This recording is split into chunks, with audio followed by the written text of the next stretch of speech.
ایک مصروف شہر میں ایک خاص جگہ تھی، سلطانی شو روم، جہاں گاڑیاں صرف مشین نہیں بلکہ جذبات رکھتی تھیں۔ یہاں موجود ہر گاڑی بول سکتی تھی، سوچ سکتی تھی، اور اپنے مالک کو خود چنتی تھی۔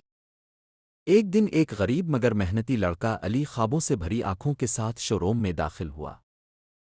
تبھی ایک نیلی گاڑی نے اسے دیکھا، اور دل ہی دل میں کہا، یہی میرا مالک ہے۔ سلطانی صاحب مسکرائے اور بولے، یہاں گاڑیاں انسان کو خود چنتی ہیں۔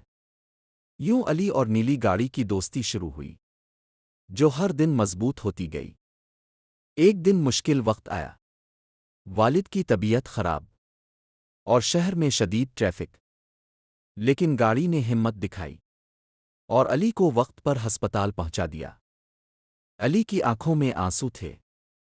اس نے کہا، تم صرف گاڑی نہیں، میری سچی دوست ہو۔